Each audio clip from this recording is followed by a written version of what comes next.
Okay, good evening all. We just wait for another 1 or 2 minutes and then we'll start. Thank you.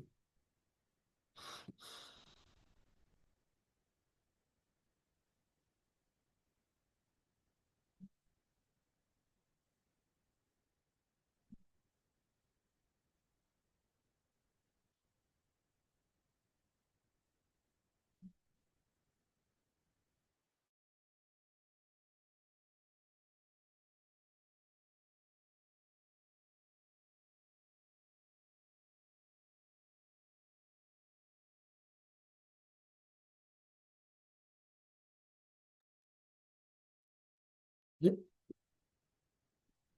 Be starting in about a minute.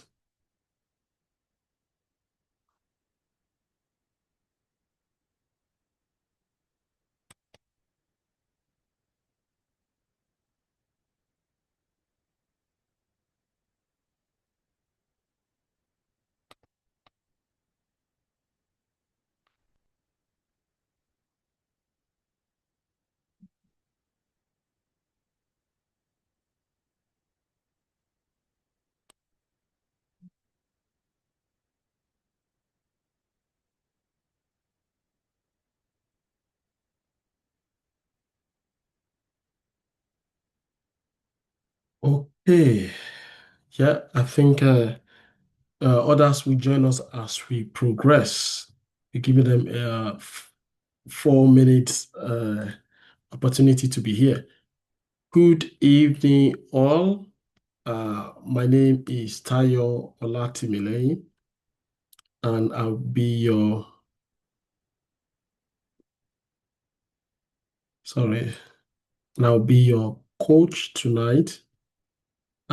As you can see, so I'm just trying to put on my video so you can see me. Okay, some reason the video is not showing.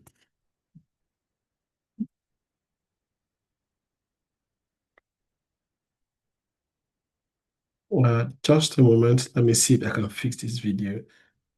Front camera. Yes.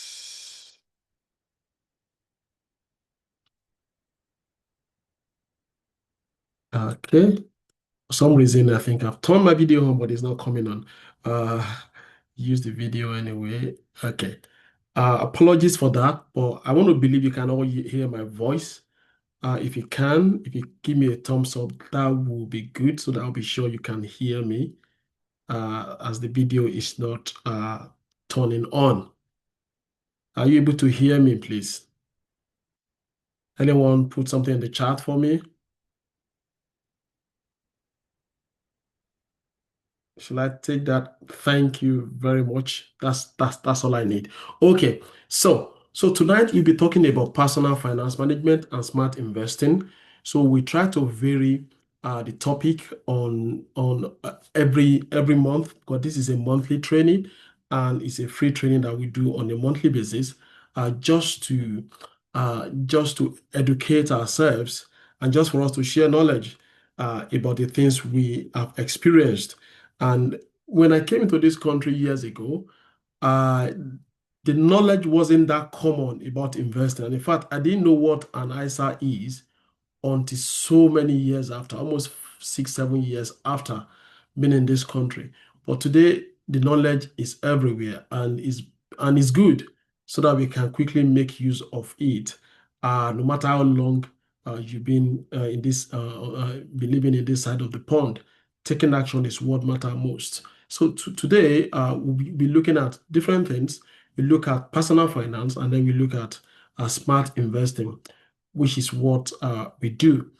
Today's discussion and presentation is for educational purposes only and should not be construed as investment advice, as investment can go up and down in value. And if you want to make any major decision concerning your finances, please consult your personal financial advisor. Okay, sorry, I'm just praying. Oh, the video came on. Good. Okay. Okay. So you can put a face to the name. I'm Tayo Olatimileng. So let's proceed from here. We are KWC Global Institute, and we're dedicated to coaching people on leadership. We coach on leadership, empowerment to achieve profitability in every area of our life. Our main focus is building wealth for generation, which is our flagship topic that we've been treating for a while now. We are on a mission to help hardworking individuals and family to build wealth that will last for generations to come. And this is our motivation. We do trainings on winning with money. We have a master class on them. And then we have a reposition yourself, which is a career development training. And about myself, so that you know you are in good hands. I I am a transformation and change consultant for over 20 years, and I have experience in BD businesses. I have experience in investing, and I think more importantly is the fact that what I'll be teaching us today are things that I do. I don't teach what I don't do. I will teach you exactly or explain to you exactly what I do and how I do it. And my first encounter with anything that has to do with the stock market was in 2006 when I registered for my trading account. But what I'm teaching us today is not trading, is how do you make passive income? How do you manage your finances better, especially in a capitalist economy? We are in the Western world. When you live in the Western world, it's a capitalist economy, and the government needs our money to run the economy, and so our money is needed to run the economy, and that is the reason why credit is very available. Okay, you don't need a collateral to get £50,000 personal loan from your bank. You don't need a collateral to get credit cards of up to £100,000 or even more, without even a single credit, without a single collateral. So you are encouraged, and in fact, credit is being thrown at you by banks and by credit card companies, so that you buy. We have buy now. These days we have pay now. Pay now, buy now and pay later. We have payday loan. We have there's car loan. There's everything you can finance. Just about anything you want to buy a trainee, you can finance a trainee. You can finance anything you want to buy these days, because that is what runs the economy. And it's a trap at the end of the day if care is not taken. So I've got here on my screen a particular video which I'm going to play very quickly. I think it's like a minute or two video. And then after the video, I will explain what the video means. So I'm going to share the audio or my system audio just in a moment so that we can hear voice. You're going to hear my voice next. I want to quickly share with you a concept I learned during the week called Pyramid of Wealth by Dr. Olumide Emmanuel. The base of this pyramid are those who are in financial crisis.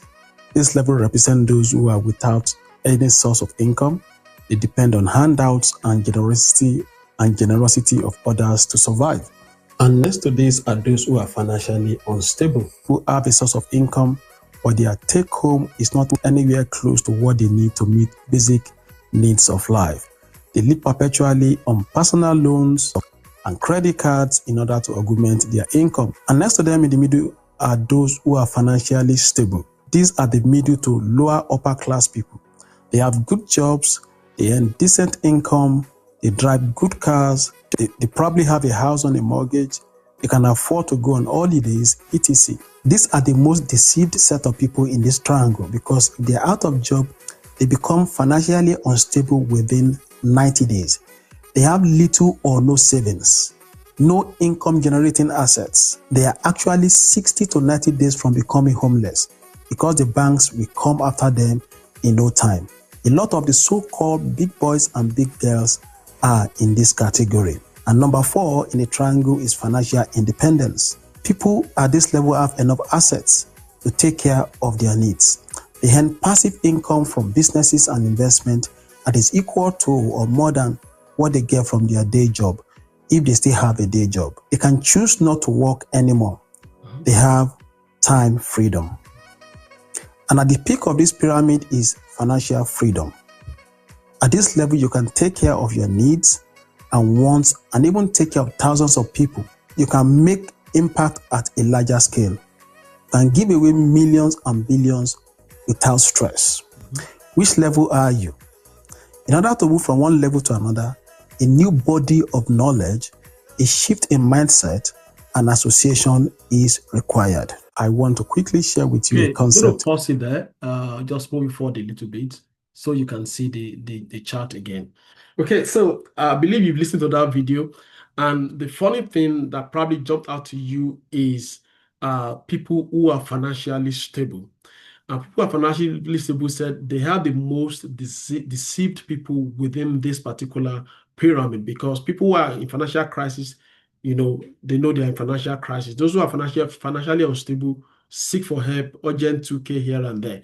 But people who are financially stable have confidence that they're financially stable, and if care is not taken, if they are financially stable because they have a constant flow of income from their day job. And if they were to be out of job for 3 months, 3 months, 4 months, they become financially unstable, or because they can even be in financial crisis. Why? Because the bank can come to repossess their car. The bank can come to repossess whatever it is that they've gotten on credit. Credit card company might be after them. At the end of the day, they might end up defaulting on their payments. They can lose their house because they all they have and they thought was, everything is okay. It's all of a bulk of it was being financed by their salary, because they are all on credit. And what are we trying to do? What we need to do as individuals is to move away from just being financially stable to become to have financial independence. How do you achieve that? It means you begin to build income generating assets. You begin to build income generating assets. You begin to have assets that can give you cash flow in addition to your income on a monthly basis. It could be a side hustle, it could be a business. Yeah, a business is something that you can do. It could be real estate, it could be stock market, it could be anything at all that could start giving money to you.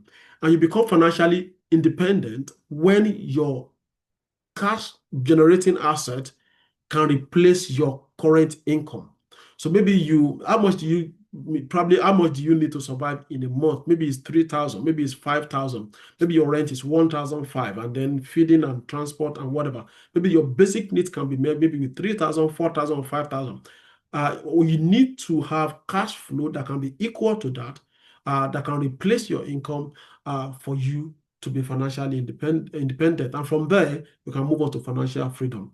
What I'm saying is that let us, when we are in this place, we are in the Western world, especially in the UK, in America, the middle class people are the bulk of the population. Their taxes is what the government is using. Their borrowing is what is running the economy. But you want to break free from that, and move on to financial independence. So that's the moral of that particular video. And I'll move on from here. And so we have to do this systematically, and I'll be taking us through the process through which we can do this. So we talk about generational wealth, and this, like I say, it's our dominion by mandate. If you're a Christian, I think you understand what that is.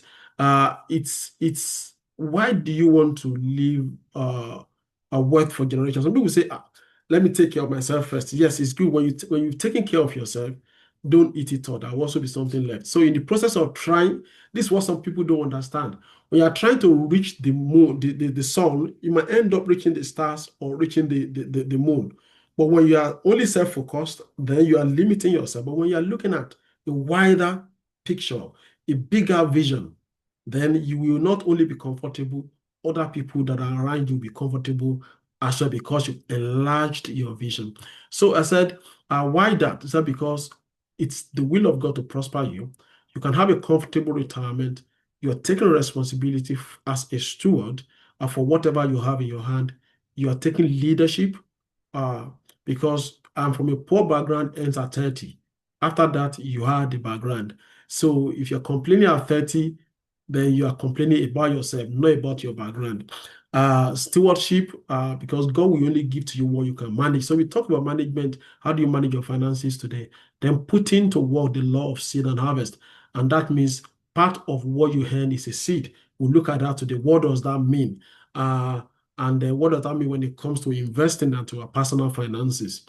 Okay, give generation after you a pedestal to start from or to stand on, and a good man leaves inheritance for his children. So in a nutshell, it's good not just to think beyond ourselves and to think about generations, to think transgenerationally. Okay, becoming a millionaire. And this is very interesting. If you look at this, look, I've crossed out lottery because it's something you contribute money into and then you end up not catching out of it at all. Because the probability of you winning a million in lottery, even winning a lottery at all, is 1 over millions. So your chances are very, very low. And of course, I do not play. And so I've crossed that out. You can inherit $1 million. Yeah, it's possible, but the chances are very slim. You can become an executive of a multinational. A lot more people can become that. Because we at least we have hundreds and thousands of companies. We have thousands of companies who can pay the executives in hundreds of thousands or millions. Okay, you can start a business. A lot of us can start a business. Okay, and that could make us super rich. But that's something that not everybody again can start a business, because the failure rate of a lot of business in everywhere in the world is about 75% failure rate for business. Talk less of building a multi-million-dollar business. Some people's business will not grow beyond a side hustle, sadly. But there's something everybody can do. Everybody on the planet can do, and that is you becoming very good at what you do for your day job, becoming very good at that trade that you have learned, becoming very, very good on whatever you have done. And then you can make your money work for you. Everybody can make their money work for them if they understand what that meant, what that means, and how to do it. Everybody can make their money work for them, regardless of your background, regardless of your training. You can make your money work for you. When you do that, then you are on your way to building wealth. And then that will require education, patience, and persistence. But I could assure you that here you can become a millionaire regardless of what you are currently doing. Because the amount needed to actually become a millionaire is not that much. It's only when you are consistent that you're able to reach that particular goal. The wealthy place, how do you build the wealthy place?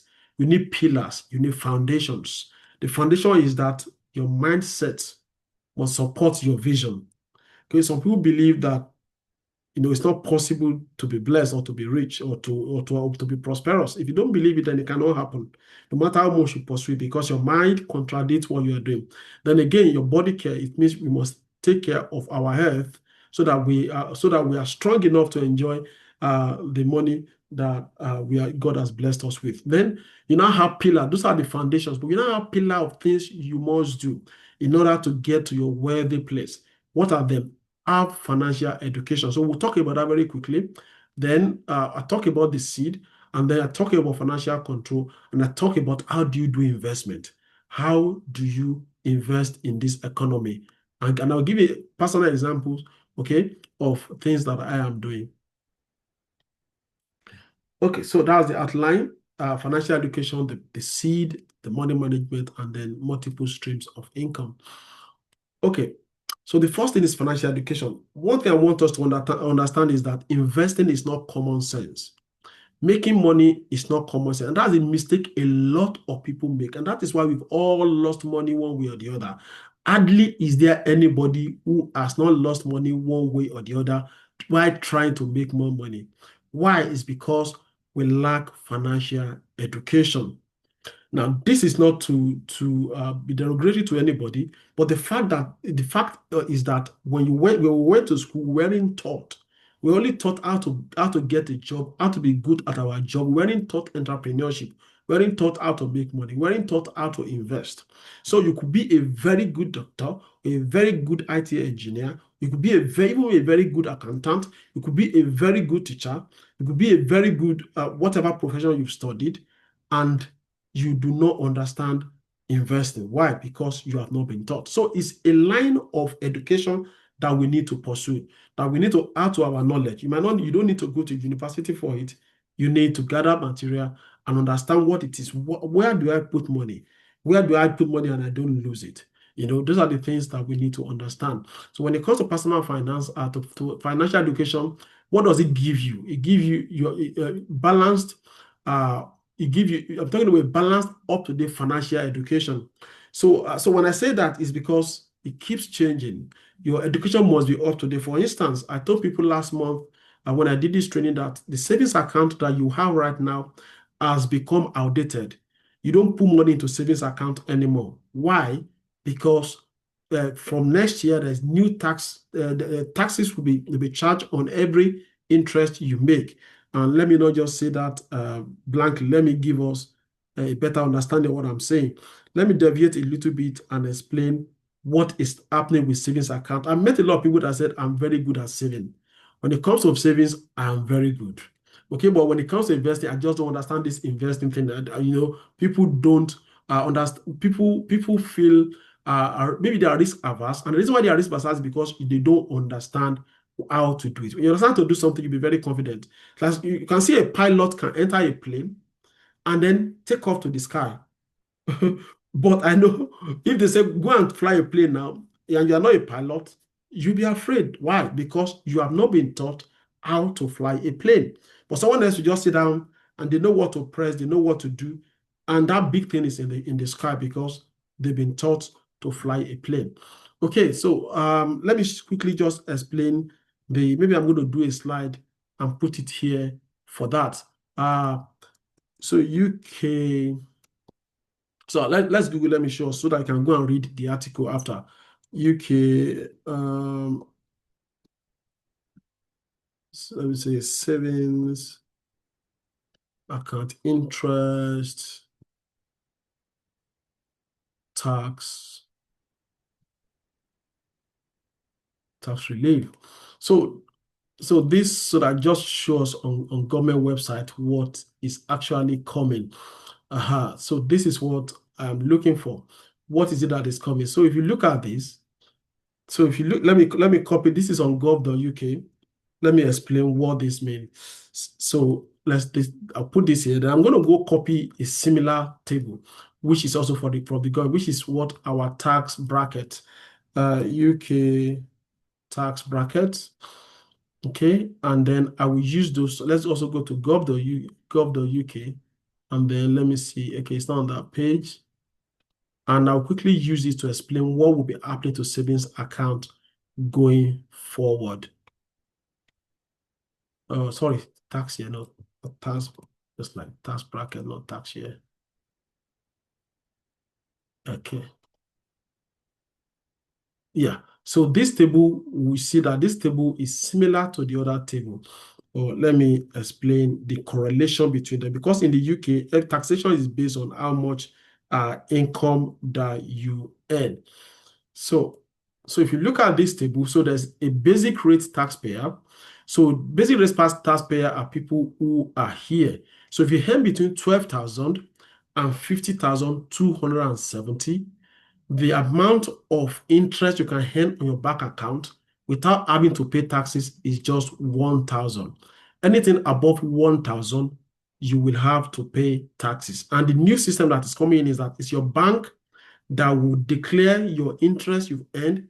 A lot of people don't pay taxes on their interest up until now because they don't do self-assessment. But going forward, your bank will be the one to tell HMRC how much interest you have earned on your account, and then your tax code will be adjusted, and you will pay taxes on anything above this threshold if that is your salary. But if you're an higher rate income earner and taxpayer, so you earn between 50,000 and 125,000, you can only earn interest of £500 only before you start paying interest. And if you are an additional rate taxpayer, you earn above around 25,104, then you have zero allowance. If you make a pound on your savings account, you pay taxes on that £1. It is that bad. And you don't even need to do anything. Your bank, you talk to HMRC will adjust your tax code, and that will be taken. So it means your normal savings account is dead. Your normal savings account is dead, is dead in the waters. So if you put money into it, you will likely get caught up. And the bad thing is that this interest will be added to your salary for tax purposes. So if maybe you are somewhere here, you're on 50,200. If you earn 1,000 in interest, that 1,000 will push you into this bracket, into the 40% bracket. So your any interest you earn is added to your salary for tax purposes. And so what is the way out? The way out is, let me just talk about it, is to have an ISA, is to have at least a cash ISA. So if you don't have a cash ISA, please, everybody on the call, go open a cash ISA first of all. You can put into all your ISAs 20K in a year. If you have money in your savings account, you've been piling up, start moving your money into your ISA account gradually. That is the first thing I'll talk about quickly today. More like a deviation from what I'm planning to talk about. Okay, so the next thing after education is the power of the seed. I'm going to play another video that illustrates the power of the seed to us. So we don't need audio for this. I'm just going to close the audio and then I'll play that video. So if you look at it, you can see pepper. You can see a lot of seeds inside the pepper. You can see just one seed being taken out, being planted, good enough, or it's growing. Days going by, it's growing, and then it started bearing fruit. I'm going to stop the video very soon. That's bearing fruit, and you can see a lot. Sorry, you can see a lot of ripe fruit on that tree. All came from a single seed. All of this came from a single seed. I said a seed can become a forest. Imagine if all of this should be harvested, and then you open everything up, the hundreds of seeds in each of them were all to be planted. That becomes thousands of trees. And within how many days, maybe within another 6 months, you harvest the thousands of trees and you plant all the seeds again. You probably have millions of trees, all from a single seed.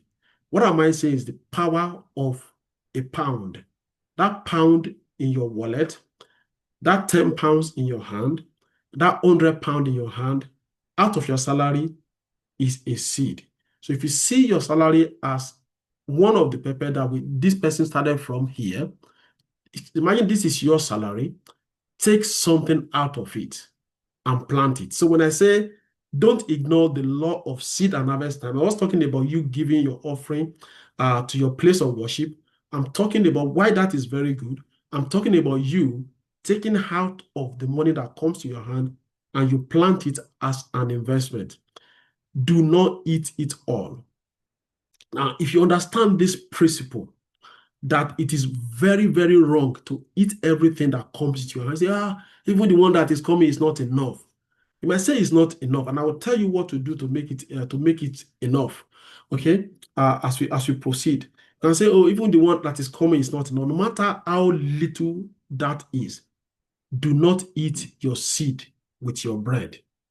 So what you are earning, there's seed and bread and giving in it. So don't eat that seed part with the bread part.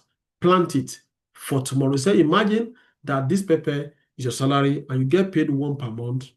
What do you do with it? Say your wage is your greatest wealth building tool. Okay? So if you understand that, you seed only, and in fact, seed has been sacred. That this, no matter, it's not the quantity doesn't matter. 1,000, you need 1,000 pounds, you need 500. No. Even if it is 15, 20 pounds on a monthly basis that you are consistent with, and you are putting aside, you are forming an habit. That when you now have more money, you're already used to the habit of saying 5% of my money is for investing. 1% is for investing. Today it is 5% of 1,000. Tomorrow it could be 5% of 5,000 or 5% of 10,000 that you'll be investing. But you need to form that habit regardless of how little that you are earning. Okay, if you get that right, then you are on your way to building wealth.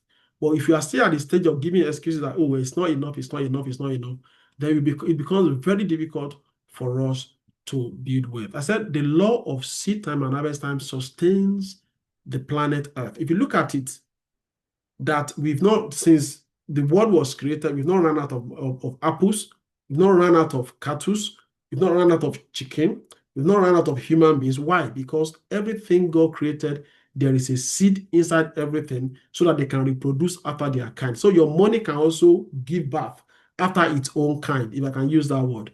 And that is because you have planted it. Okay, that is the second thing that I'll be talking about today. Let that enter into our head that we should not eat it all. There's no month that you should eat it all. There's no month, no matter how tough it is. And in fact, you pay yourself first. Maybe you've been hearing from people that say, people online teaching finance that say, pay yourself first. What does it mean to pay yourself first?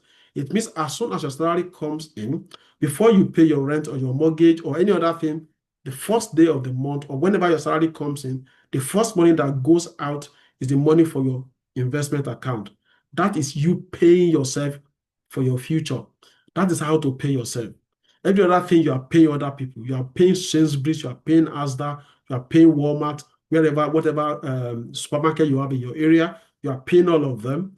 You are paying your landlord, you are paying even your auntie, your uncle. Everybody is being paid except yourself. It should not be so. You should pay yourself a little bit out of what you have. And that is what I call the seed. So this is your income. There's bread part of it. Yes, eat it and enjoy it. Okay, give, be generous, and then don't forget your seed. Okay, so that's topic number 2. Topic number 3 is topic number 3 is money management, financial control. This is where we talk about the fact that at times it seems as if what we have doesn't go far enough. And I understand it. The economy is tough. There's inflation. What 10 pounds could buy a few years ago, 10 pounds can't buy it anymore. Prices have gone up everywhere in the world.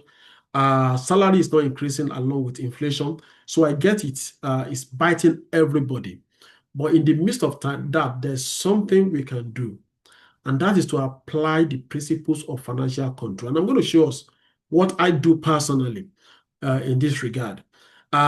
This is a quote from a particular book, which I would recommend we read. It's called The Richest Man in Babylon. It says, what each of us calls our necessary expenses will always grow to equal our income unless we protest to the contrary.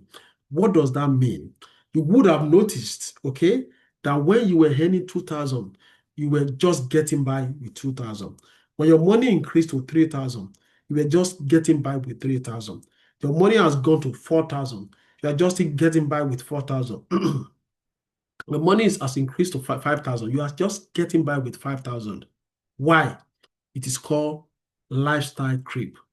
Our lifestyle tend to creep up with our income. And it's the same thing for everybody. Your lifestyle will change based on how much you earn, unless you protest to it and say, this is not how I want to live. I want to be intentional about how I allocate my income.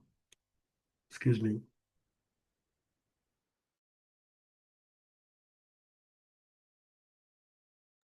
Excuse me. So you want to be intentional about how you allocate your income. And what do you do with that? I'm going to explain that. So let's resist lifestyle creep so that your lifestyle doesn't creep up with how much you are earning. And like last week, is talking about when some things that weren't necessary before suddenly became necessary for you. Okay? That big car suddenly became a necessity, whereas ordinarily it's not a necessity. You can do with something smaller than that and still get to work and still be fine. Thank you. Sorry, let me just drink a bit of water. Excuse me, please.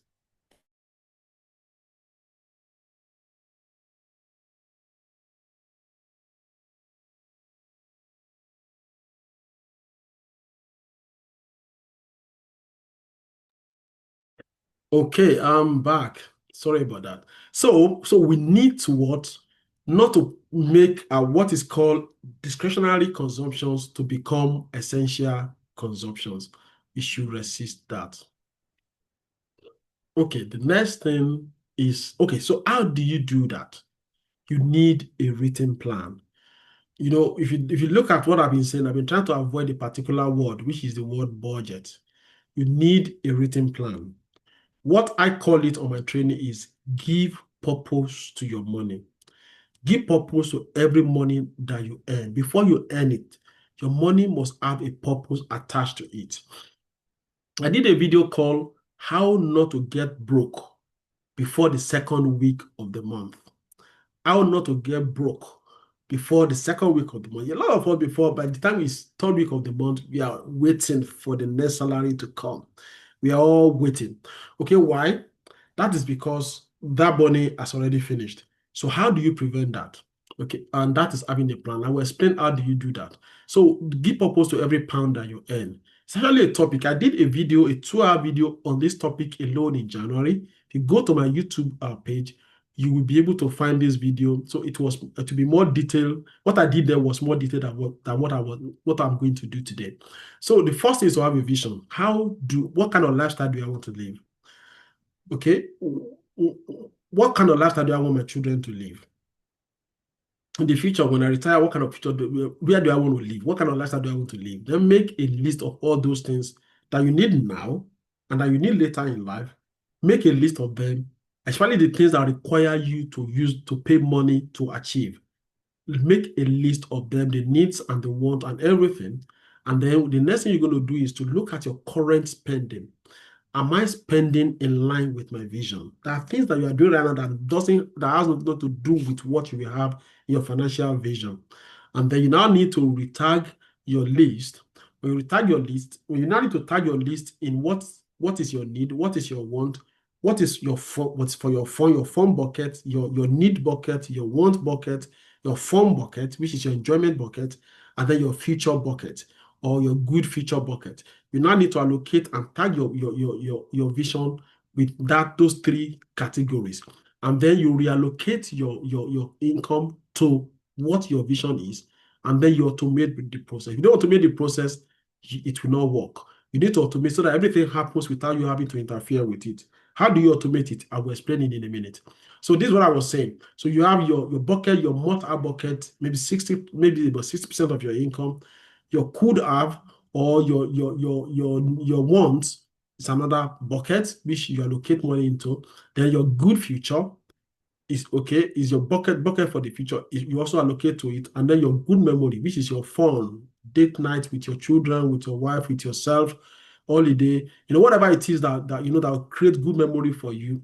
You want to allocate money to it. Don't wait till when you are very old. Sorry to say, we were on holiday a few months ago, and I saw some very old people. I hope they did it when they were younger, but they couldn't climb, they couldn't do a lot of things like the young people were doing it. So I hope they enjoyed themselves when they were young. So when you are young, go do all those travel, climb all those places, go on water, go everywhere you want to go and enjoy yourself, okay? And that will give you good memories. So you need to allocate things to that. And so here is an example of allocation here. If you look at this, you can see that those compulsory things are here. Those things you can do, their wants, you can do with or without are here. And then your investment is down here. Make sure that you don't put nothing here. Okay, and if your income as a family is like 5,000, this is a kind of rough estimation of how it can be allocated. Okay, so what I'm going to do is to do a little bit of how do you automate? Because I said I'm going to explain that. So how do you automate this process? You automate it through standing order. So I said there are 4 buckets. Let me see if I can open the spreadsheet to explain this for us. Let me just explain this a little bit more. But the more detailed video is on my YouTube channel. IBWFG is the name. Okay, I've got a spreadsheet here. So on this spreadsheet, you can see you can see a lot of things I've listed here. You can see things that I need now. I have to pay for all these things now. You can see them here. Okay, and this is based, and then you can see a lot of other things. So this is actually a spreadsheet that we use to for our budgeting as or giving purpose to our money as a family. Everything that we need to do, okay, we have them listed here. Yours might be more than that. We have them. There could be things here that you have or that you might not have to pay for. So we have all of those things there. So this is the first thing when you make that list, then you now target based on those 4 buckets I've talked about. What your must have, your could have, your good future, and your good memories. Your dinner dates, your holidays, give to your spouse, to your children, to give you, those will be good memory. You allocate, and those are the things you enjoy now, right? This one is for the future. You allocate things like that. And the things you don't want anymore, you mark them that never again. Maybe you don't want to pay money to this again. You don't want to pay money to again. It's never again. Okay, maybe you have so many TV subscriptions. You have Amazon, you have Netflix, you have Apple, you have Disney, you have Paramount, you have everything. Okay, and this is how you used to allocate your money before, and this is a new way to allocate your money. Some things will now have zero, while some things you'll not be allocating money to before. For good memory or for your future, we now have to allocate money to it. So that video is on YouTube. I spent 2 hours explaining how to do this. And when you've done this, this will help your money to go as far as that money can go. Okay? And if after stretching every pound and every dime, it still doesn't go far enough, it means you need to increase your capacity to earn more money. You need to increase your capacity. The average income in this country is about 37,000, 38,000.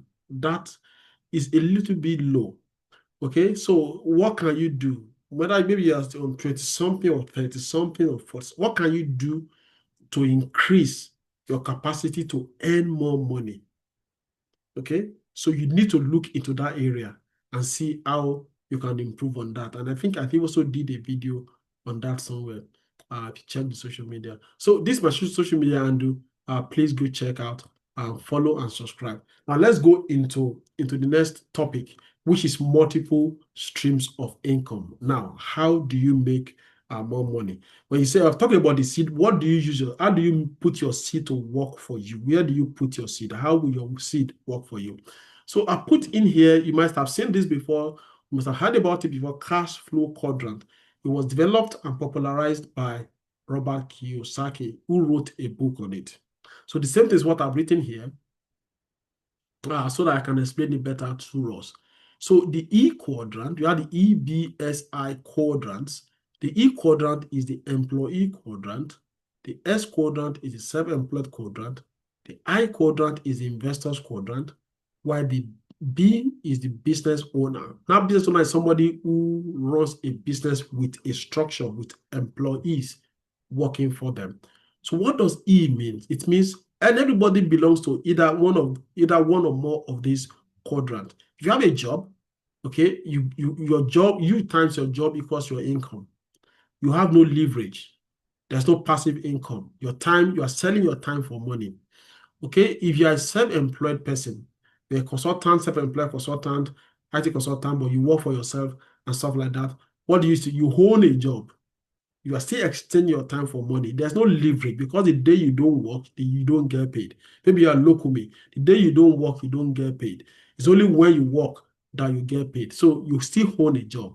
Now, if you now own if you have a system in place and you have people working for you, you plus people plus your staff equals to income. So people are making money for you.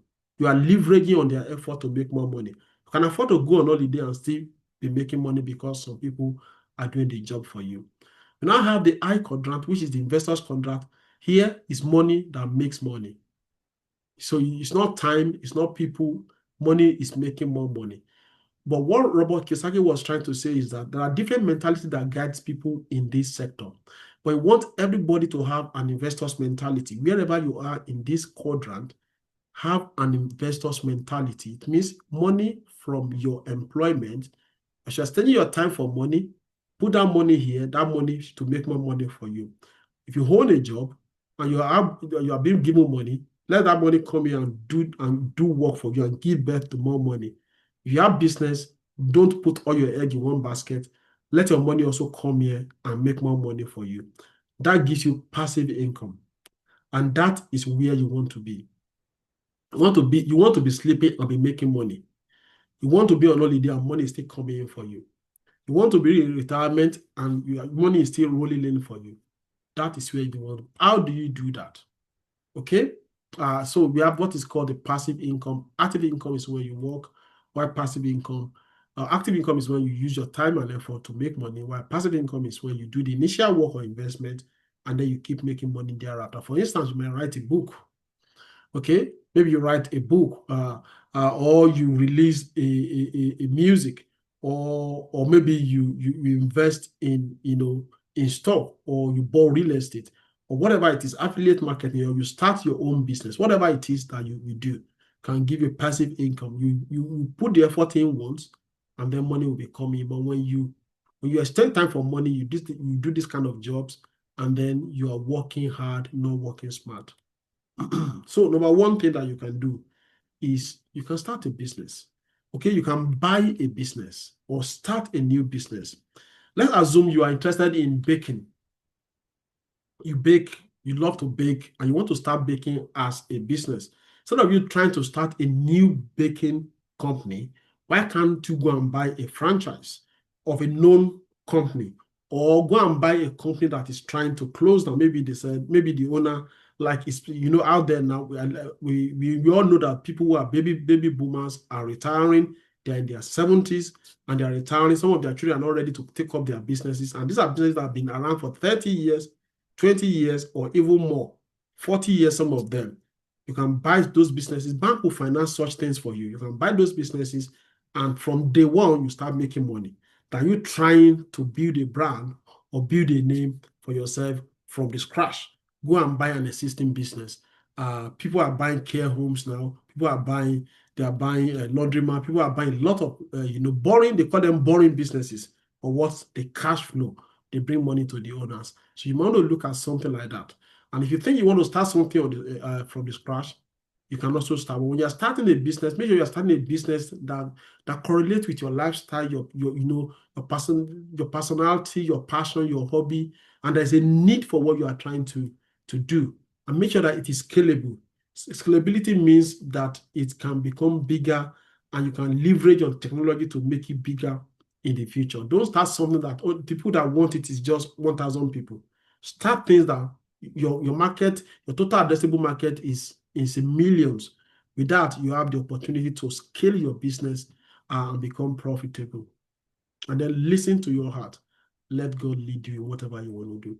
Okay, there are different businesses I've listed here. Yours might not be there. Your idea might not be there. It might be unique to you. So different things that people do, one way or the other, they've hacked it and they're making extra income out of it. But like I said, anything you are going into, make sure it doesn't remain a side hustle forever. Let it be that the time will come when someone else can do it on your behalf and you can still make money. Okay? Let it be that someone else can still do it on your behalf and you can still make money. Okay. Another thing where you can do is to make your money work for you is real estate. Now, real estate is becoming very expensive to go into in the UK. The taxes have increased so much, but it's still a way to make money. The reason why I said it has increased so much is because the how much you pay in stamp duty has gone up so much. When you're buying a second home or you're buying a buy-to-let home, you pay so much to the government in stamp duty, and even though you can recoup the money when you sell the house, okay, before you pay your capital gains tax, but it's capital intensive to start, but there are different aspects to it. So let me explain the advantages to us. Number one is leverage. It means that you only need about 10 to 25% in order to be able to buy a house. It's not cash and carry. The bank will finance the remaining one for you. Okay. Then what you really gain from property is capital appreciation more than the cash flow. There's cash flow, but the main thing is that within the next 10 years, the price of that house can double. that is where the real gain is. Okay, even though you still pay capital, you pay capital gains tax, but before you pay capital gains tax, you remove, first of all, let's assume you bought a house for 100,000, the house becomes 200,000. You first of all remove the 100,000 out of it, okay? Or some other capital cost expenses out of it before you declare tax on the remaining one. So it's the profit that you pay capital tax on. So it's also real estate will give you cash flow. People pay rent, and then you pay your mortgages. Whatever is left is for you after tax. Then equity release. Equity release is a situation whereby you are able to pull money from an existing building, out of the equity you have in the building, to go and buy another building. And this will help you to multiply your real estate portfolio, and something that I've done in the past to buy more real estate. Then there's housing shortage in the UK. There's also diversification of your portfolio from just stock or other things to you having brick and mortar, and it's a store of value. And then I'm going to explain how I turned 10,000 to more than $500,000 now. Okay, so there's something called you being an accidental landlord, and that is when you buy your first house, you live in it for 1 or 2 years, then you rent it out and move into another one. What would that help you to do is that you buy each of them at 10% instead of 25% buy to let. But the downside is that when you start paying taxes, you pay tax on the one that you bought in your personal name. So you don't want to do that for too many times. Do it maybe once. I've done it 3 times. And so I have like 2 other properties, one on my name, which I have to pay taxes on along with my income, apart from the ones I bought in my company names. So it's always good to do it with your company name. But initially, you want to do one, at least maybe one as an accidental landlord, which you only spend 10% to buy. If you want to know more about this, there's a lot of explanation to do on this, which we won't have enough time to do. That's what is called rent to rent. Rent to rent is you don't own the property. Okay, all you've done is that you rented it from somebody with an agreement that they will allow you to rent it to other people. And so once you rent it, once you rented it, you can either make it an HMO or make it a service accommodation. What is an HMO? HMO is a house of multi-occupancy. Why service accommodation is what you have on bookings.com and the Airbnb. All of that you can get it without you having to invest your capital in buying a house. Now, disadvantage is that the owner can kick you out at any time. Okay, or another advantage is that as the house is appreciating, you don't enjoy the appreciation on that property. You are the one paying the mortgage for the owner of the property, plus profit for the owner of the property. When the price of the house doubles or becomes 50% increase or whatever it is, you do not profit out of that because you've rented it. You are like a tenant. But you cash flow, you make money from renting it out either per night to people for service accommodation, or per month, per room. You rent out each room for HMO per room per month for like 2, 3, or 4 people. And so that will give you some cash flow. Then we also have commercial real estate. So this is an example of a house we bought 2010. It was a 3-bed end of terrace for 70,000. And the deposit was 10,500, about 15,000 thereabout, 50% thereabout. And today the house is worth about 150, 160,000, which is more than double. And then we've done equity release. Like I said, we've done equity release from this house to buy another house, which is now worth about 380. I think this figure is out of date, about 380,000, which is total of it is more than $500,000 from just this 10,000 within a period. Now we say within a period of maybe 15 years now.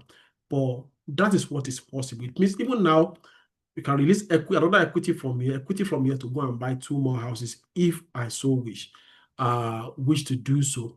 Okay, those are examples, 2 examples of how you can turn a little bit of money into very big money within a decade, within a period of time, if you do it very well.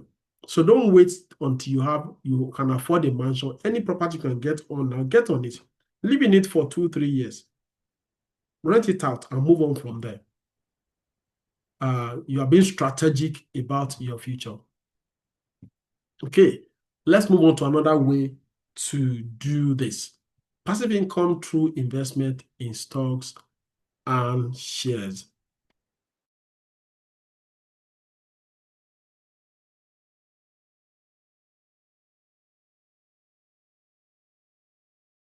Yeah, sorry for that break. So the next thing where you can also make money is through stocks and shares. Now, this is my favorite. You know why it's my favorite? It is easy to start. It is tax-free. Okay? When you do stock investing in the right way, in the right account, you don't pay taxes on your profit, you don't pay taxes on your capital appreciation, you don't pay taxes on what you make. And then you can start with as little as £5. Okay, it's not even rent to rent, you still need like 5,000 or 7,000 to start a rent to rent, because you need to furnish it, you need to make the place look as good as an hotel, make it beautiful. It will cost you about 3, 4, 5, or 7,000 to do a rent to rent. To buy a house these days, to buy 100,000 house, for instance, you also need some tens of thousands to be able to do so. But for you to start investing in shares and stock, you only need like £5 to start to invest in it. So meaning that everybody can do this. And like I said, this is not day trading. That people that trade the market or trade crypto, this is not crypto. This is not day trading. When you do that, you lose your money. Let me show us statistics. Let me show us some statistics so that you know what I'm talking about. So let me search for the trading platforms in the UK. Okay, you can see here, because government require that they publish it. 67% of retail, let me zoom up so that you can see if you are on your phone. So 67% of retail CFD account lose money on this particular platform. Okay, that's IG, isn't it? Which is the most popular in the UK. Let me look for other ones. IG. Where are the other ones? Let's look for those. We want those who trade. So this one says 71% of people lose money on this particular platform. Even though we use Trading 212, but we don't do trading on it. We do investing on it. Lose money. This one says 68% of people lose money on that platform. Let's go to trading and investing. They put it all together. So you get what I mean. The average of people, or the average is that, let me look at eToro. It's a popular one. For instance, this one says 76% of people lose money. So please do not trade the market. I beg people not to trade the market. You see, do not trade the market. Trading on eToro. Trade the market on eToro. They said their own is 46% lose money, which is very good. I've never seen any platform that good before. 46%. So on the average, you see like 68, 70% of people who trade lose money. So I don't encourage people to trade. I've traded before in the past. Okay, here in the UK, everybody back in Africa, but you lose your money when you trade. Please don't trade crypto. Do not trade forex. Do not trade the market. It's highly risky. It's highly risky. You could be one of the lucky 30% or 20% that will make money, but I would rather, and again, it's not passive income. Passive income is something that you don't have to interact with. So I'm sitting down here now, my platform is making money for me, and I don't need 5 minutes in a month to look at my platform to see what's going on. Okay, and that's it. And the platform is making thousands of pounds for me, tens of thousands on a yearly basis without me having to do anything. That is where you want to be. Trading, if you don't trade, you don't make money. And when you trade, you also have the risk of losing money. So what am I talking about today is you becoming a shareholder. Become shareholders of reputable companies across the world. In a balanced portfolio. What do? You buy individual stocks, you buy mutual funds, you buy trust funds, you buy ETFs, you buy tracker funds, you buy bonds, but you don't buy futures, derivatives, and currencies. These are trading. You don't do that. You do all of it because everything is available on the same platform. So be sure what you are doing. These are the things you want to invest in. Let's move on. I'll give you an example. Why should you invest in the stock market? Like I said, entry level is very low. It's as little as one pound, £5 you can get started.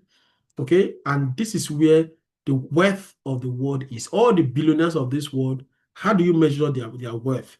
It's based on the value of their company in the stock market. When you see Elon Musk is the half a trillion trillion dollar in worth. What is it? It's in the stock market. Your pension, a lot of it ends up in the stock market. And if our total pension fund is more than 60 trillion, that the money we contribute at work, they are ending up either in real estate, in private equity. A majority of it ends up in the stock market. So let me give you an example of how to estimate how much this could bring to you. Now, like I said, it doesn't take much to become a millionaire when it comes to stock market. And in fact, somebody who didn't earn much all through their life, if they start very early to invest, they can still become millionaire by the time they are retiring.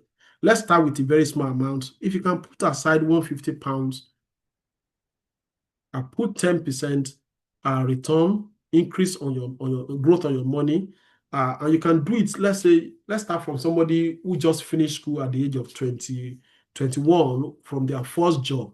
They're able to put £150 aside, and they do it till when they are, let's say 60.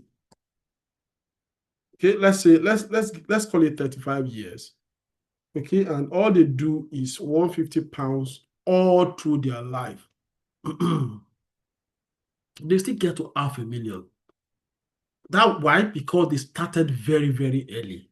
You might say, okay, no, I'm no longer in my 20s, I'm now in my 30s, or maybe you are here, you are now in your 40s. So it means what that just means that maybe you need to increase this a little bit more. Maybe you want to say, okay, I'm 35 now. I want to say I'm 35 now, you want to retire at 60. Okay, between now and then, how many years do you have? Maybe you have about 25 more years. Let's see what this will give you. Okay, that will give you 400, which is still very decent. The average pension in the UK is about 250,000. Okay, and so if you have 400K, it's still very, very good. And let's assume you want to, maybe you are 30, you want to work until you are 65, or until you are 60, that's 30 years. If you increase this amount, maybe you want to put aside 400 on a monthly basis. Let's see what that is. Okay, that's about almost getting you to almost $1 million. So you can decide the target you want to reach by how much you put aside. Maybe you have a child who you just given birth to. If you are putting aside for that child £100 or even £50 on a monthly basis, by the time that child is 30, or by the time they are going to university, they have their school fees paid for, they have their first house paid for, because you put aside £50 for them on a monthly basis. And there's an account which I'm going to explain to us through which we can do that. The time we come, let's look at this example. If you retire with 900, that is a lot of money. If you retire with 900, and then let's say you are 60 now until you are 100, which makes it another 40 years, and all you do on a monthly basis is cash out 5,000 even in retirement. If you look at that, you're going to call it a withdrawal. You don't deposit again, you withdraw, and then I calculate that.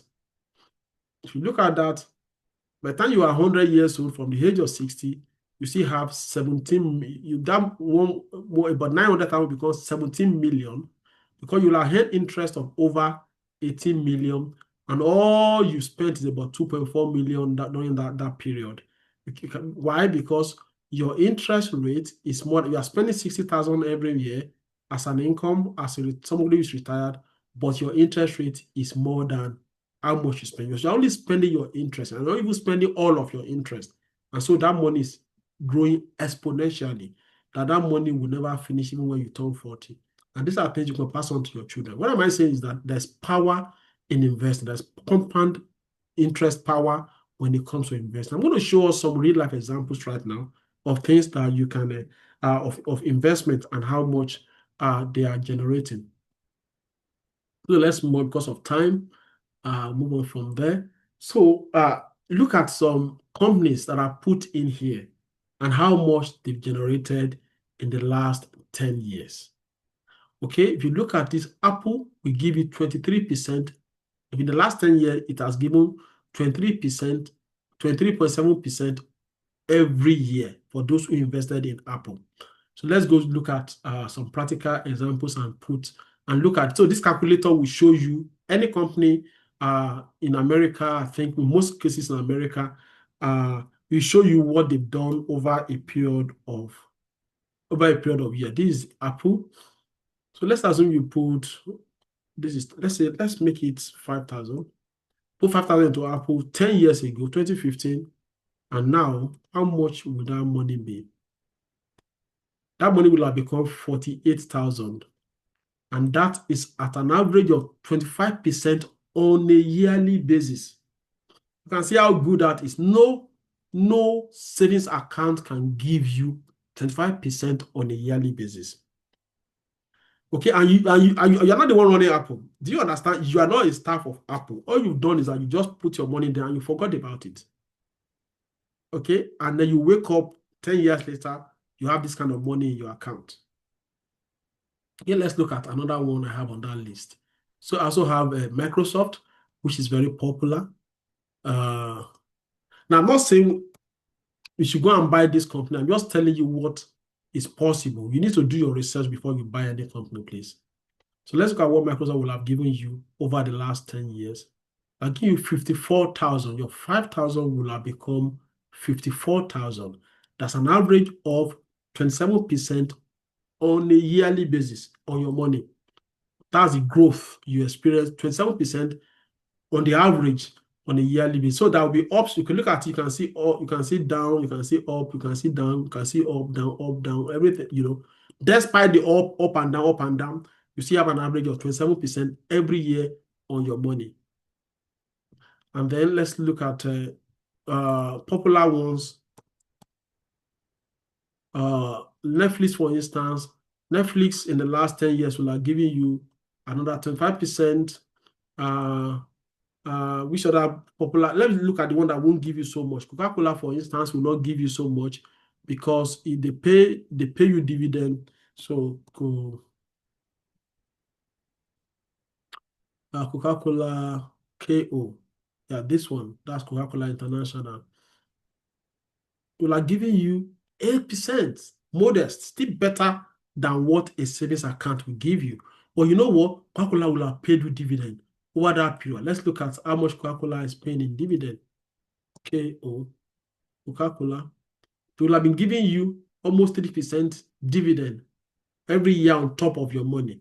So you can see that when you add that 3% plus the 8%, you're already more than 10% on a yearly basis that you are making on your money. And so on and so forth. I could show you a lot of companies that will blow your mind in how much return they will give you. Is it Facebook? Is it Google? Is it Tesla? Is it Nvidia? Is it Amazon? You can see the percentages, 74% here on a yearly basis for the last 10 years, 25% here, 19% here, 15% here, and these other ones, McDonald's 14%, Walmart 7%. You can see what these beautiful companies are returning onto you.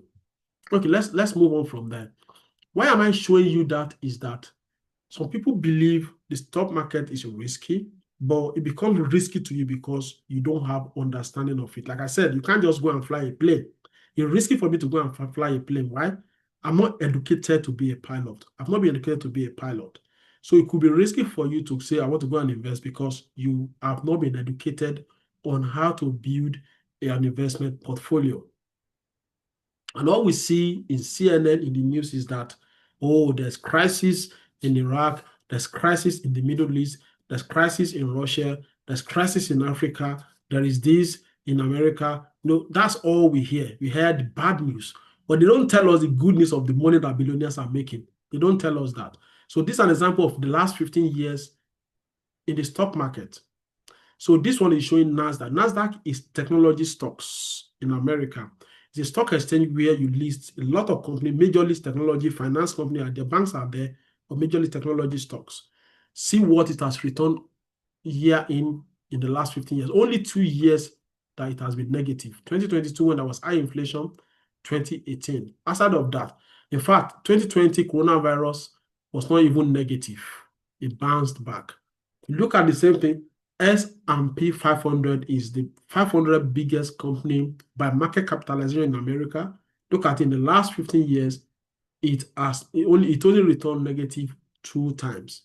So you could imagine, so for S&P 500 in the last almost 100 years, this is 1928.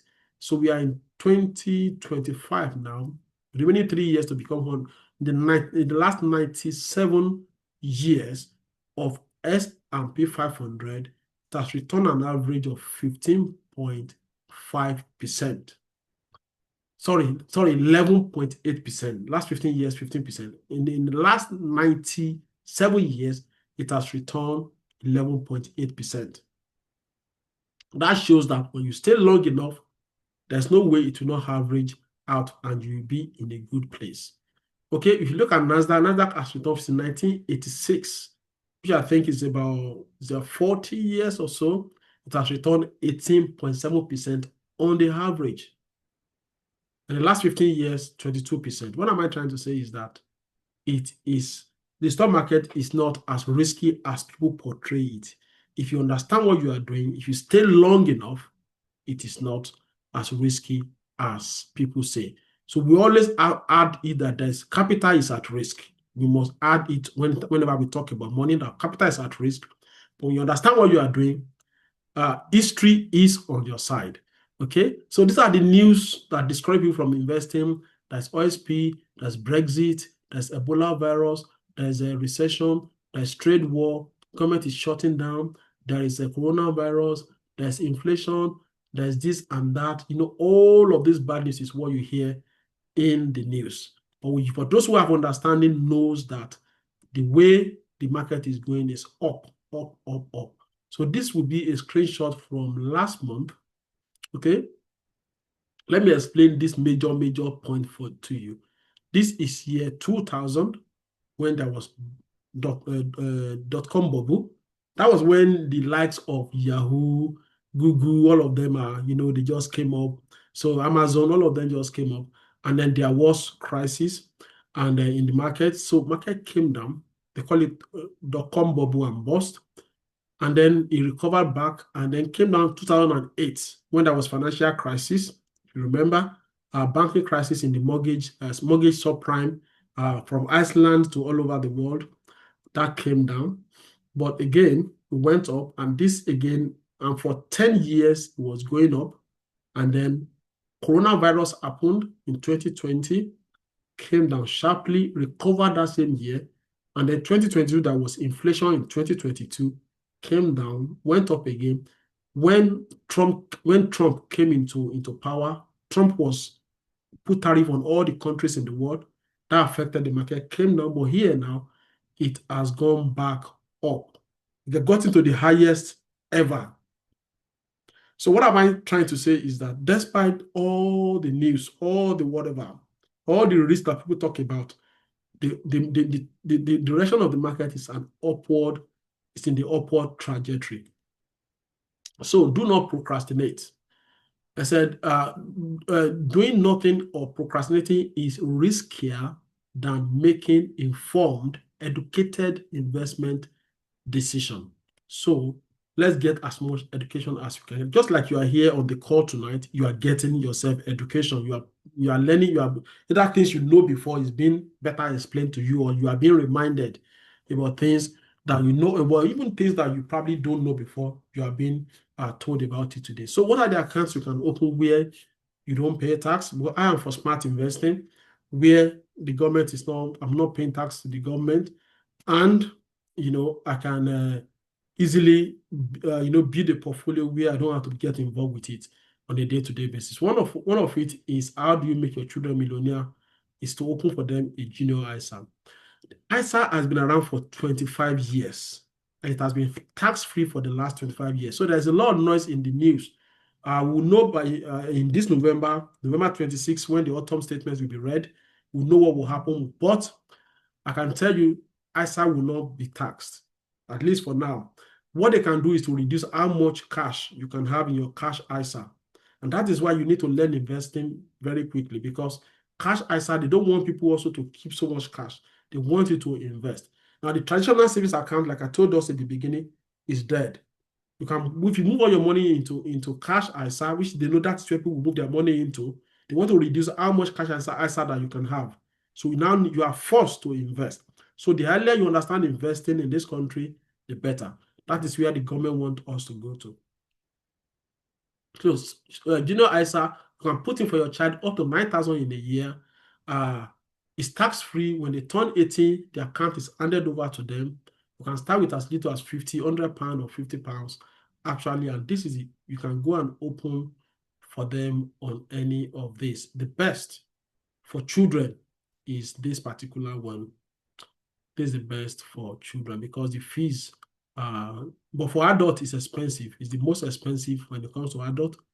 When they turn 18, it becomes expensive for them. But between age 0 to age 17, it's very cheap for them when they are under junior ISA. That is the best. Okay, let's move on. The next one is lifetime ISA. Like I said, when I came to this country, I was qualified to have a lifetime ISA, but I was not aware of it. It's only for people who are between 18 and 39.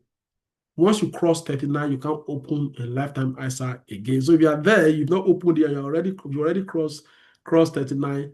I'm sorry, you can't open it again. But let me tell us the advantages of lifetime ISA.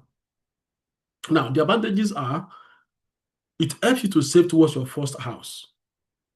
And why does it help you to save? Because government has 25% of the amount invested until you turn 50.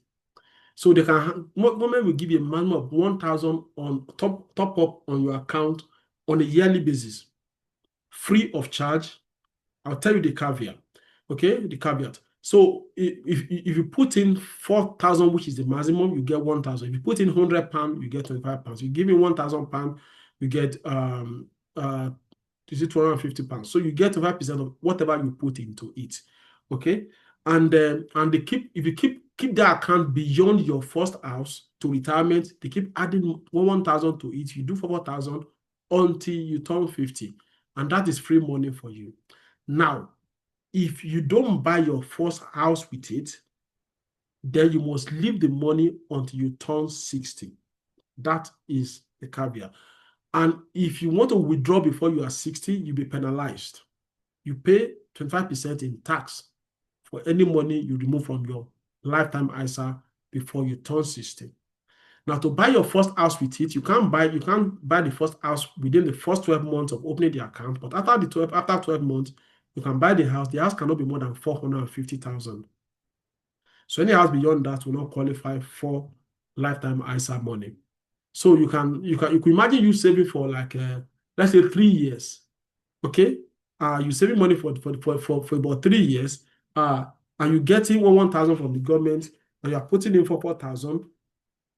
That will help you that will go a long way in how much savings that you will have.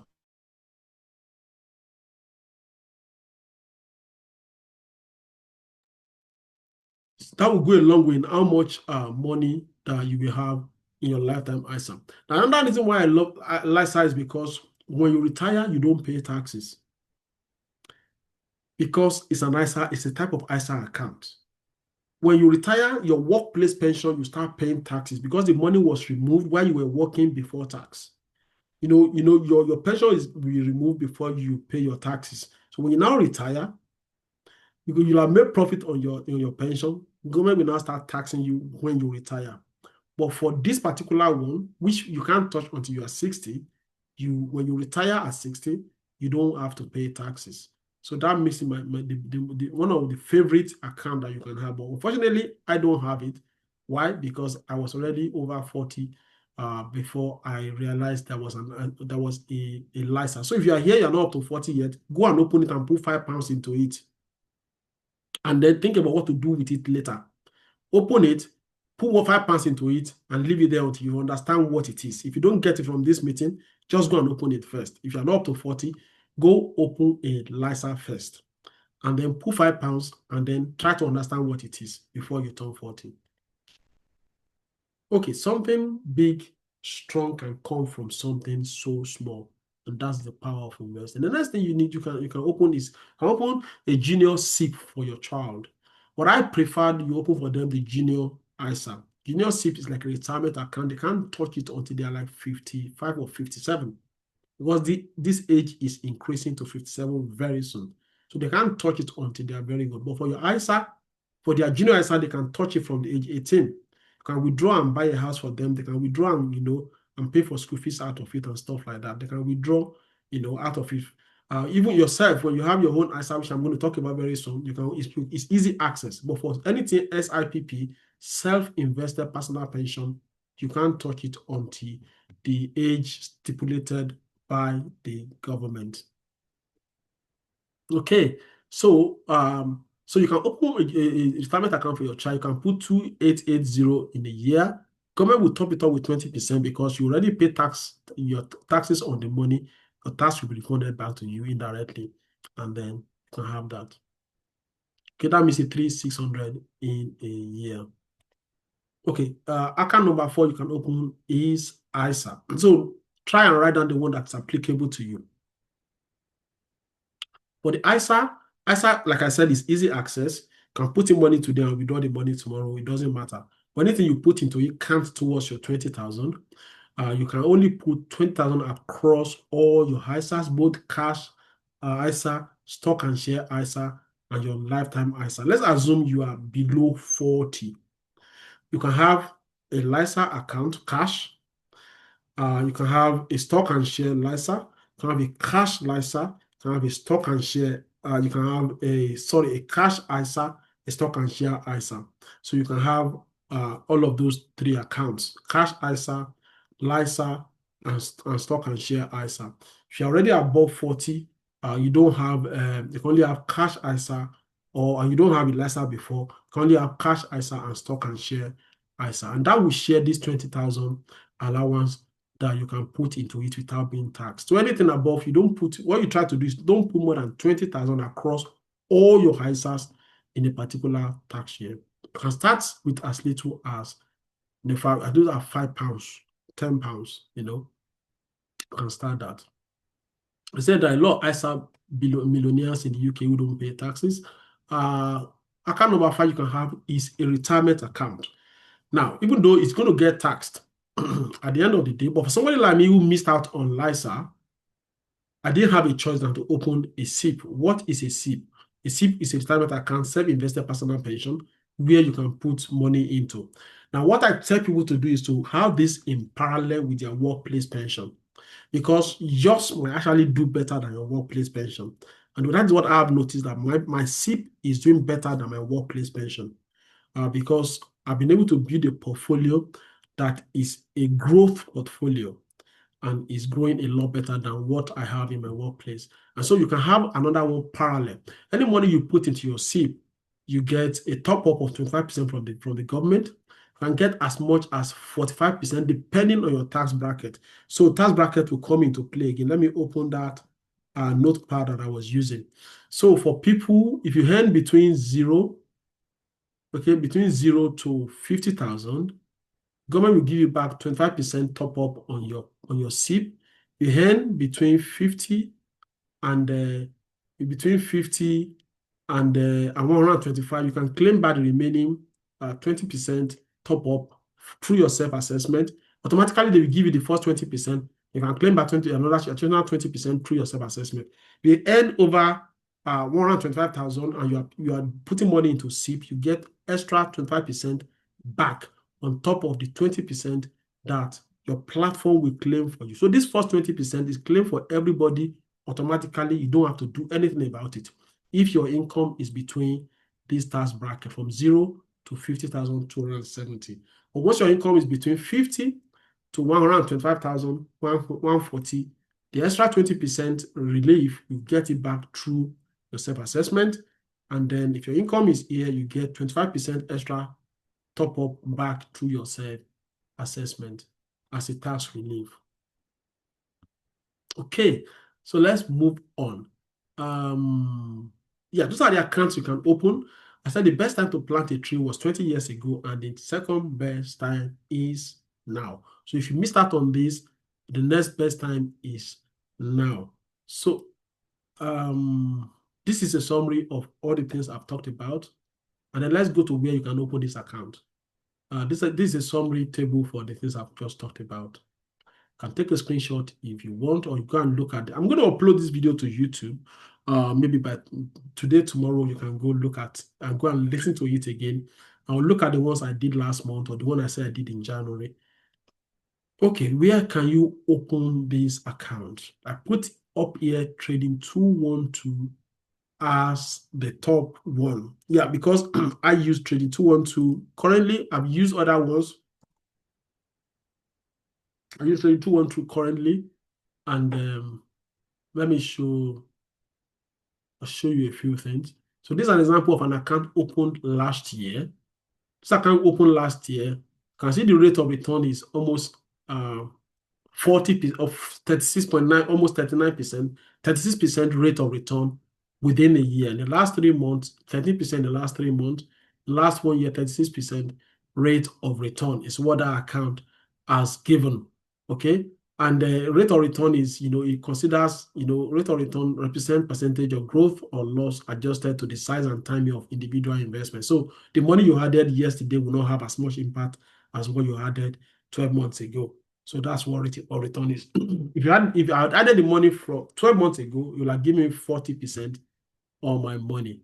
And this is an example of what is possible. And that's trading 212. I also have free trade. So the next one is free trade, and free trade is also very good. And I'll tell you what they are all good for. I also have an account with them, freetrade.io. I don't know if it's easy to log into that. So someone will ask me, why do you have so many accounts? I have like 7 accounts. Why do you have so many accounts? That was because the first one I discovered was HL. HL was where I started investing, but they are very expensive, and I didn't know some of these ones. Is that they weren't around then, or I was just worried I was not aware of them. So I opened an account with HL, about 2 accounts, one ISA, one SIP account, and then I discovered that I was paying so much money on transaction. Then I got to know about free trade. I was so happy. For free trade, you only pay £12 on a monthly basis, but here I pay hundreds of pounds on a monthly basis because I do a lot of transactions. Per transaction is £12 here, and I can do 10 transactions at times. That is £120 for that particular month. If you do up to 10, they reduce the money to £8 the following month, but that wasn't good enough. Then I discovered free trade. Free trade will only charge you £12 in a month, $11.99 in a month to have ISA account and SIP account. So I opened that. And then later I discovered that there's something called Trading 212, and this one is totally free. You don't have to pay no transaction fee, no platform fee, no nothing. So that makes it the best account. But you can only open ISA on this. So I'll show us what they are good for. Moneybox is good for a ISA. Anyone with double star on it is where you can open a lifetime ISA. Lifetime ISA here, lifetime ISA, lifetime ISA, and lifetime ISA. But this is best for LISA, especially cash lifetime ISA. I'm going to open a cash lifetime ISA. This is the best. Okay, for people who are in Nigeria, anybody from the call anybody on the call from Nigeria, these are the places where you can. If you have people in Nigeria, send it to them. All these new ones will allow you to invest in American shares. They are all fintech. They are all new companies. While these are established companies, you can buy ETFs in Nigeria. You can buy into money market. You can buy individual shares through all these well-established fund management companies in Nigeria. But this way I'm going. Now, which account is good for what? We want an ISA account, either share ISA or cash ISA. Trading 212 is the best for you. Let me show you what they have. So Trading 212, if you look at it here, you can see they have cash ISA, they have stock and share ISA. So don't touch this. This one is, you touch this, you pay taxes on this. This is trading. Don't trade. Trading will make you lose money. Don't trade. This one, you pay taxes on your profit here, but this is where you don't pay taxes, and this is where cash ISA, also you don't pay tax. They are the best for those two type of accounts. Okay. Well, your free trade is good if you want to open ISA plus SIP together. You want the two of them. All you pay is $11.99 per month platform fee. Your transaction is free. Okay. Commission fee is free. Unlike here where you pay like £12 per transaction. Like I said, I was paying £12. I could do at times 20 transactions in a month times £12. I was paying a lot of money when I first started before I discovered these two. Then Interactive Investor is cheaper, $2.99 in $3.99 per trade, but you pay per platform fee of $5.99. But I have an account with this also. I pay £5 for platform and $3.99 for all my for each of my transactions. Okay, so the best you want to go for is these two. Either any of these two. But if you're doing ISA only, and the good thing about this is that they do what is called fractional shares. What is a fractional shares? A fractional shares is when you can buy a little bit of a company. So let me put here Netflix, for instance. Look at Netflix is $1,088 per a single share. It means you don't have $1,000, you can't buy a share of Netflix. But with fractional shares, you can buy $1 of this, and that will give you 0.0008 or whatever it is of the share. That is what is called fractional share. So you can buy fraction. Let's look at another one. Let's say Costco. I think Costco is about 500 or 600 and something, 900 and something. So Costco is 900. So you can't buy Costco unless you have $900. But with fractional shares, you can buy £1 of Costco. So that is the advantage of fractional shares. And these two people, they offer fractional shares. So that makes them the best platform in the world. In the UK. Fractional shares are available for them, not available for the rest of them. So if you want to open your account, please go to those places. Now, okay, what will make you successful as an investor? Number one is consistency. Some will say because market is down. For instance, market is down today. If you notice that Nasdaq is -1, this one is almost -2. So market is down today, so I will stop investing. No, they're not being consistent. Why? Because if you look at it, let's look at 5 years, you can see the ups and down, but the ups and down, but it has done 143%. Okay, it will never go up straight. We look at Netflix a while ago, to 5 years, done over 100% in 5 years. Okay, so there's ups and down. So there always be days when, even a week, when it will be down like this, But at the end of the day, it will continue.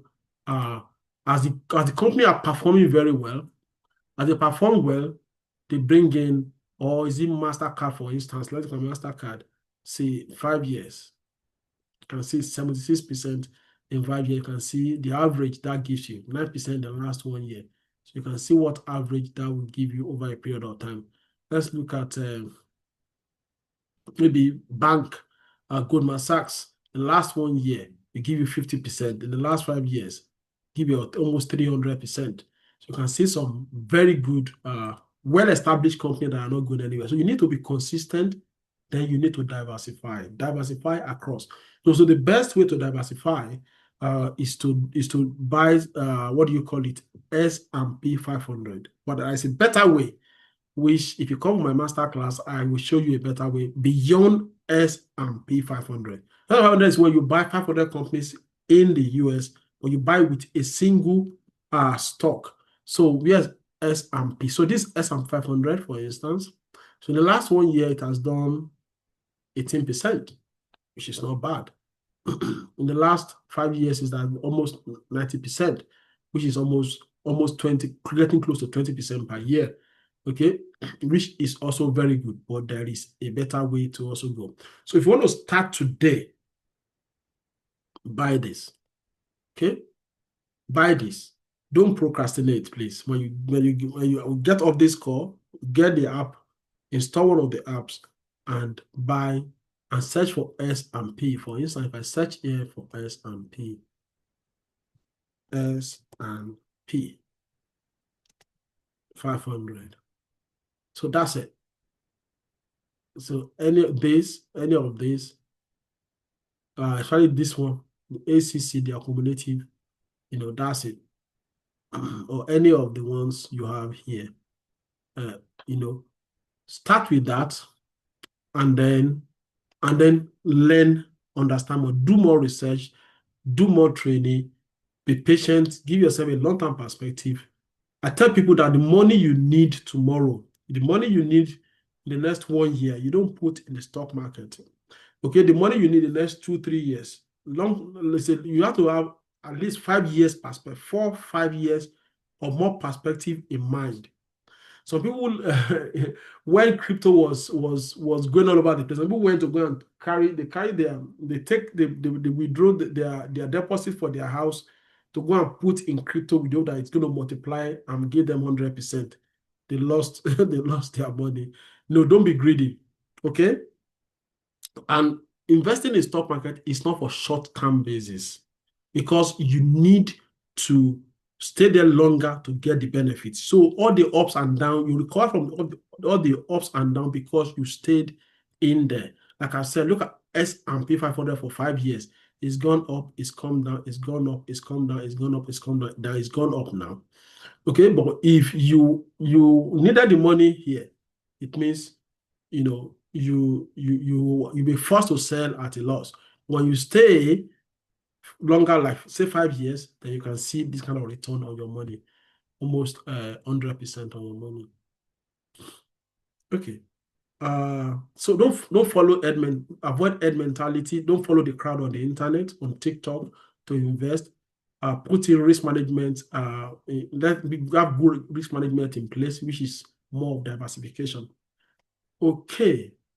In conclusion, sorry, what have you looked at today? So I said building wealth is like agriculture. Okay, for those of us who know what that is.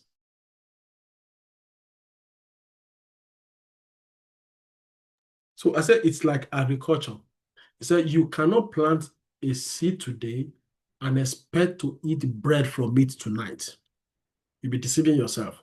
You need to give your seed time to mature. If you look at the pepper, that video where a seed of pepper was planted, it took days, weeks, months for it to germinate and give you a result.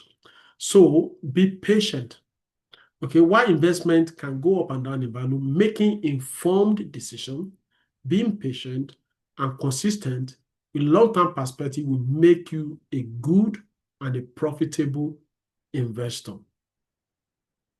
So we look at you educating yourself today.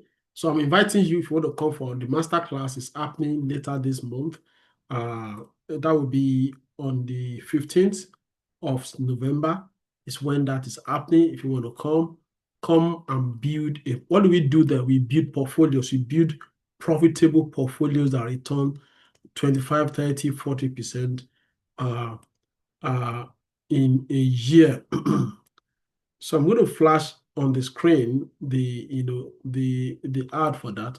So I said making money easier than you think. So come and learn smart investing, make tax-free passive income. And there's this challenge we do, we call it 250K challenge. This is where you pick a target and when you want to, how much do you want in the next 5 years, in the next 10 years? How much do you want? You pick the target, you pick the amount, and I will tell you, you pick the target, which is the amount, and how long, maybe you want in 5 or 10 years, and it's my job to show you how to get there. What do you need to buy? How do you need to combine your portfolio to give you the result you are looking for within the period in which you are looking for it? Okay. And so at the end of this class, within a week or two, you have a ready-made portfolio that you can just do a direct debit into, and it auto invests itself for you. You don't have to do anything again for the next years to come. Honestly, for the next 2-3 years, you don't have to do anything again. Just give a standing order of the amount you have in your budget. It goes in there, and that is automatically invested for you. Okay, so that is more education. That is more education for us to be able to do this properly beyond the S&P 500 that I said we can buy. I said we are suggested that you can buy. Then you need to keep increasing your capacity to earn more. The more you learn, the more you earn. We talked about that. We have a plan to be debt free and avoid bad debt because being in debt reduces your capacity to build wealth because you are giving all your money to credit card company and to banks. Control where your money goes. We talked about that today. How do you allocate your money so that your money is already given a tag before you earn it. And from the first day of the month, they go to where they're supposed to go to before stories we start entering. Practice delayed gratification. And then we said, pay yourself first, no matter how little. Invest consistently and strategically. Don't compare your progress with other people. Avoid anxiety. Very important. And don't follow the crowd. Let God lead you and let the education you are getting lead you. Don't be greedy to want to multiply your money within a year. Even though there are things that will give you 100, 200%, but you don't go with that perspective, or else you will be disappointed. Okay, so that is it for tonight. If you have any question, put in the chat, or I will unmute your mic for you to ask me questions. That's okay. If you want to ask me questions, please let me know, and I'll be very happy to answer your questions in line with what we are doing, what we've done today. Any question? Let me know. And we also have similar one in December. It's going to also be free. We have another one in December similar to this. That's December 11th. I'll be talking about giving purpose to your money in that particular one. That is us budgeting, getting ourselves ready for 2026 so that you have your spreadsheet yet ready, you have your allocation ready before you go into the new year. This is what we also do as a family. So that's also free. You can go and register for that also, 11th of December, 7 p.m. I think that will be on a Thursday, 11th of December. But on the 15th of this month is the master class. If you really want to build a portfolio that is strong, that can withstand what is going on in the economy or the announcement up and down the place, you want to come on the 25th to come and join that class. Okay, I'm waiting for questions to come in. That's why I'm rambling. Any question, you can put up your hand to ask a question, or you can type in the chat directly to me if you want to be anonymous, and I will answer that question. Okay, I've got something Q&A. Okay.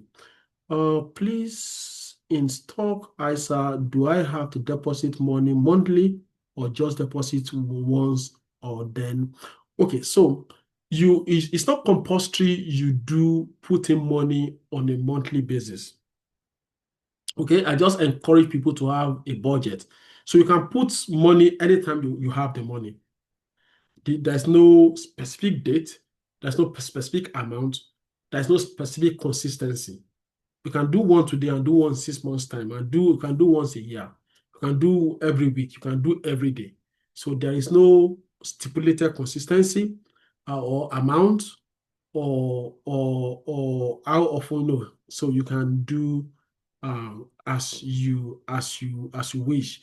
So you can start with something and then start earning. Yeah. Do I have to deposit monthly or just deposit one and then when you put in money, so it depends on what you are again. When you say start earning, it depends on what you are doing. If you do the cash ISA, okay, you start earning interest on your cash ISA. If you do it with Trading 212 they pay interest on a daily basis. They don't wait till the end of the year to give you interest. So if you open a cash ISA with Trading 212, I think their interest is about 3 point something percent. They start giving you interest on a daily basis. Let me show you if mine is still open. So for me, I don't do cash ISA. I think I had just 50 pounds in my cash ISA, which is here. You can see that those marks on it. So it goes every day. They give you interest on your money on a daily basis based on the amount you put in there. So it means you can withdraw your money anytime. So it's 3.8% for cash. But when it comes to stock depends on what you buy. So what you earn in stock depends on what you buy. How good your stock is doing depend. That's what will determine the income that you have on your stock, or the capital appreciation that you experience on your stock. Okay, I hope I've answered that question. Any other question? So I'll mark that one as answer live. Okay. Any other question from any other person with any other question? Okay. In the absence of no other question, so I'm looking forward to seeing you in the master class on the 15th. If you want, and you want more clarifications, or you want to understand this. Okay, there's another question there. Okay, as a beginner, how do I buy a stock, please? I am very new in this. Okay. Okay, let me quickly explain just repeat what I've said. So, how do you buy a stock? The first thing is you need research into what you want to buy. You need to understand what you're buying. Why, if you say, look at a company, why should I buy Coca-Cola? Why should I buy Microsoft? Why should I buy Apple? You need to understand why you are buying what you are buying. But like I said, since you are still new to this and you want to start, what you can do is, first of all, you want to open an ISA account, download Trading 212 app, go to your App Store or your Play Store, download this and register. They will ask you for your ID, ask you for your maybe NI, ask you for your name, your phone number, just normal registration. Register on this app first. And after registering, you have access to something like this, okay? And then do a search. Like I said, you can start from when you register and you log in, this is what you will see.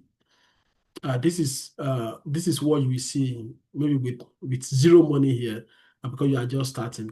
This is what you will see, and then what you do is to come to the search and search for S&P 500, and then you can add any of these to your portfolio to start with. So that is this one you can do. You can buy this one without doing any research. Why am I saying that? Because it's a basket of 500 companies, and so it's already diversified. But if you want to go deeper into buying individual stock, like I want to buy Apple, I want to buy Tesla, I want to buy Amazon, all of that, you need special training for that. And that is what we do during our master class. I will teach you how you can build a portfolio of at least 15 to 20 companies will be in that portfolio that are doing very well. That I already have them, and I've seen them over the years. I've seen their performance. So out of the 100 and something companies that I have invested in, I will open everything to you. You can pick like 10 or 15 out of those companies which you can invest in. You can now invest in. And with that, you can expect a very good return. And the training is not that expensive. If you want to come around, is £150 for the training, and it's going to be a whole Saturday. After that Saturday, we do 5 hours on a Saturday. After that first Saturday, we're now going to mentoring, where in the evenings, I will take you through on how to build your portfolio. And within 2 weeks, a week or 2 weeks, you have a portfolio ready with all the companies in it. All you now need to do is just to add money to it. And then you just keep adding money as you have the money. You don't have to do anything again for years to come. Like I said, the portfolio is established for you to just let it do its thing. You don't have to do any other things. That's what I call it smart investing. It's passive income, smart investing. Just watch your investment grow over the coming years. Okay.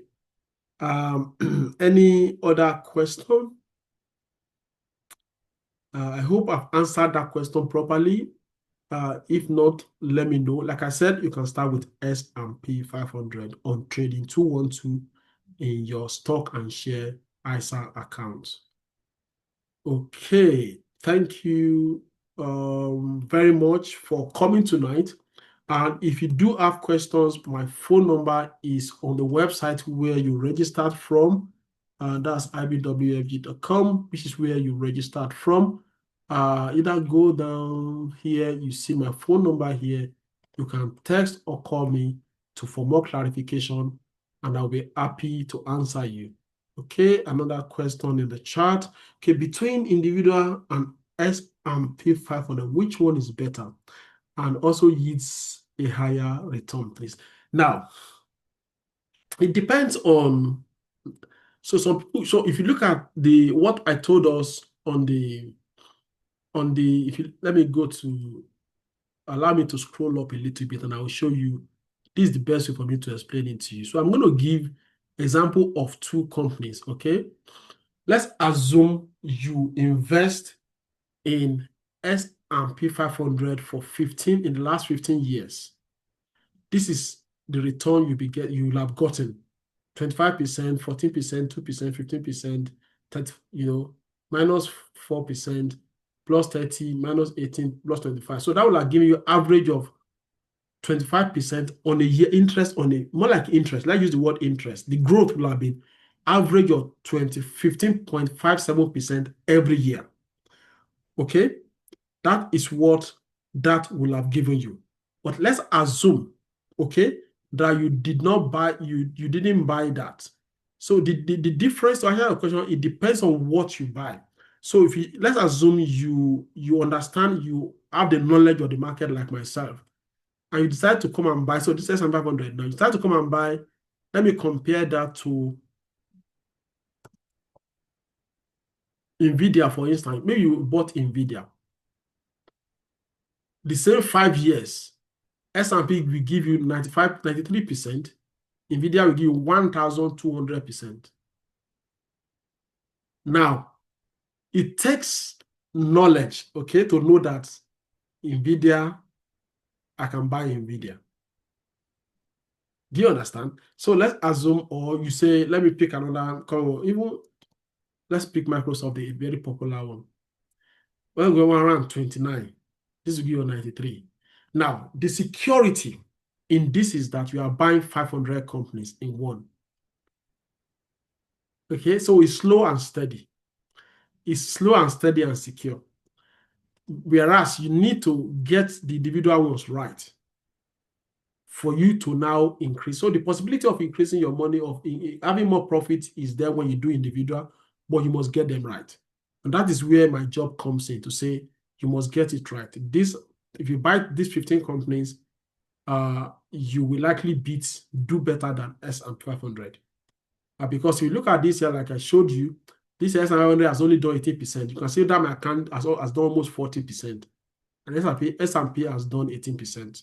So that clearly shows that what I've done is better than what S&P can give. So it depends on your selection, your combination of companies, which will show whether it will do better than S&P 500. I hope that answers your question. Any other question, please? Okay. Any other question? Okay. So in the absence of questions, like I said, you can get my phone number here, text, call, and then I will clarify anything you want to clarify to you, and then we take it from there. Okay, thank you very much for coming tonight. Thank you for spending your evening with us. Do have a wonderful rest of the evening, and I hope to see you in one of our trainings. And do tell your friends about it. Thank you. Bye-bye. Okay, so one question came in towards the end. How much do I have to deposit to make more profit in the dividend? Well, it's not so much about the amount. Okay, it's about the rate of return. So, for instance, if you put, let's say you put £100, another pound became, and you, let's assume, okay, let me use that calculator we used the other time. I think it's here. No, not this one. Where is the calculator? So let me go to here. Okay, this is the calculator. So it all depends on how much. So let's assume, for instance, you bought Apple, or let me say you bought AAPL, which is Apple. You bought Apple, and you put in, it depends on, you put in 500. Okay, let's assume you put in 500. Let's say in the last, let's pick, maybe you put in 2020, November. Okay, 2020 November to 2020 to 2025, 5 years. You put 500 in Apple for 5 years. How much will they give you? So to give you your 500 will become 1,000. So you see what I'm saying. So it all depends on how much. So you can't say. Uh, I can't say how much you should one can put. So it all depends on the return. So if you put 10,000 in the wrong place, it might give you 5%. If you put 10,000 in the right place, it might double for you. So within maybe 25% increase in the next 5 years, it can become double.